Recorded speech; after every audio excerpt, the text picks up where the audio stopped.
Well, if we're expanding to 4, I would pick Patrick Mahomes. But if we're taking Patrick Mahomes out of the equation and we're just looking at Jackson, Allen, Burrow, I'm going with Lamar Jackson there.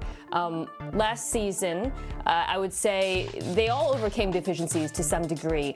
Joe Burrow had the best receivers. I think we all agree on that. Josh Allen, I feel, had the best offensive line. Lamar had the best running back tight ends. But the great thing about these quarterbacks is we can look at them over the course of more than just last season. And we're only a couple years removed from Lamar Jackson's best receivers being Devin Duvernay and Demarcus Robinson in terms of commanding the most targets. In fact, prior to 2022, after Hollywood Brown, who was inconsistent and struggled at times with availability, his top receiving targets were Duvernay and Willie Snead. So we have seen Lamar Jackson elevate, shall we say, a substandard cast. And look, Allen is close. It's very close with them. This came up a lot during the MVP debate this year. But when I watch Lamar Jackson and I watch this Ravens offense, I see a system, a scheme where Lamar is the sun that creates the gravity that it all rotated. Instead, Derrick Henry, 31 years old, came off the worst season of his career and then had the best season of his career once he started playing with Lamar Jackson. His effect on the football field is undeniable. So he would be my answer for the guy. If I was building a team from scratch and I had to pick a guy who I think could do the most as least, it would be Lamar. It's a great case. Kmart, what's your response? So I figured everybody at the table would say either Josh Allen or Lamar.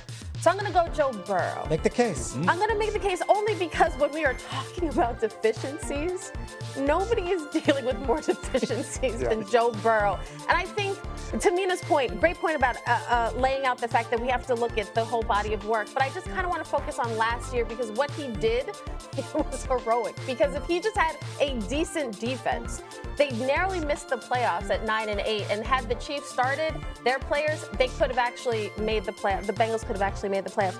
He led the NFL in passing yards. He was 3rd in passer rating. This guy literally is carrying the entire offense.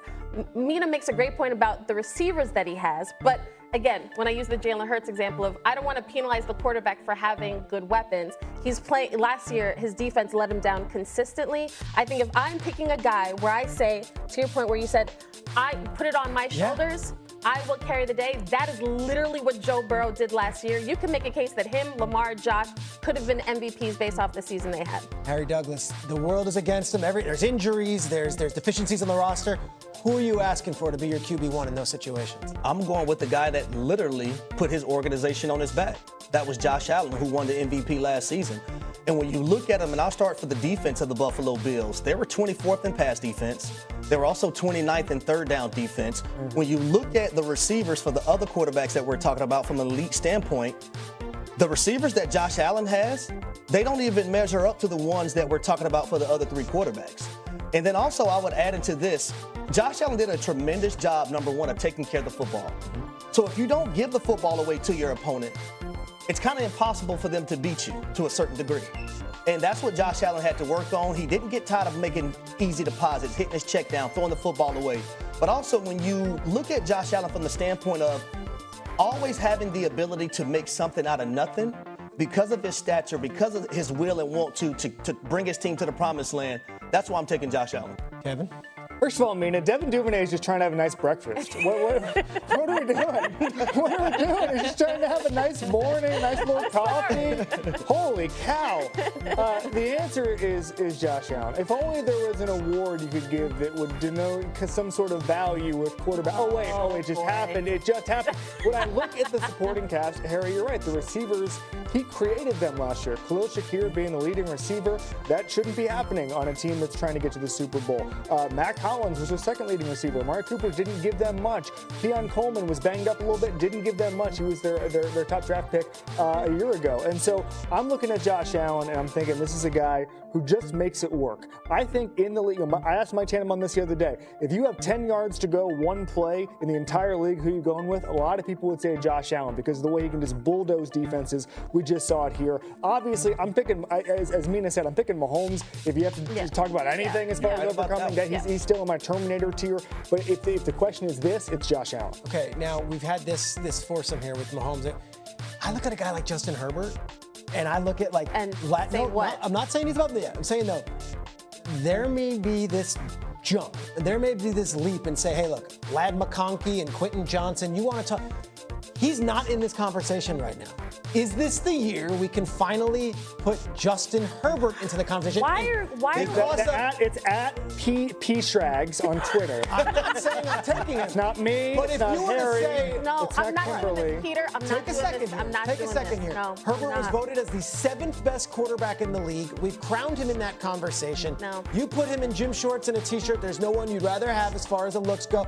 And now, Did this just become the Moneyball scout scene? What just happened? I think he looks good. I'm saying, is this the year we finally have a 5th name in the conversation? Because this guy has all the talent, all the skill, and we have not seen him. Let me say this. You said we have not seen it. Yeah.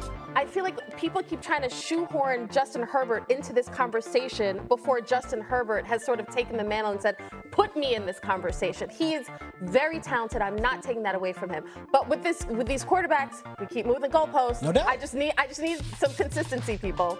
So you ask, is this the year that we can see it? I think this is the year we need to see Justin. That's the point right there. That's the point right there. Especially when you're going in year 2 of Jim Harbaugh being your head coach and orchestrating things and building out this offense. What they also told us, the Chargers, is that, hey, I'm going to go get Mekhi Becton. I'm going to go get Najee Harris. I'm going to get Amarion Hampton. I'm going to make sure that we're okay within the run game. Now, we have Ladd McConkey, who I love as a wide receiver, and I'm still trying to figure out how they made it work with just him at the receiver position and make the playoffs last season.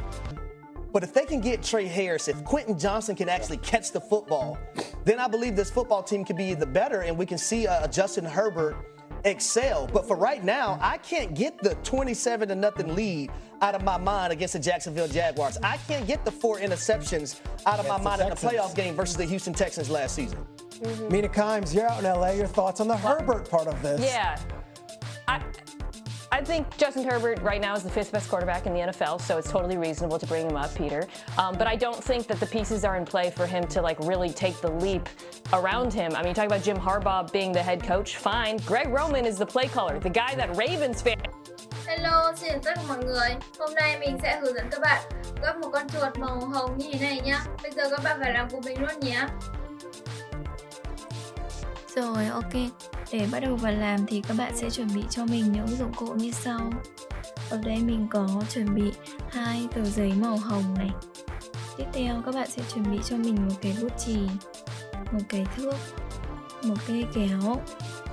Cuối cùng là một cây súng bắn keo như thế này nhá. Rồi bây giờ mình sẽ hướng dẫn các bạn vào làm nhé. Các bạn sẽ lấy cho mình cái bút chì và thước kẻ. Đo cho mình kích thước của cái tờ giấy này. Nó sẽ là 14 cm nhé.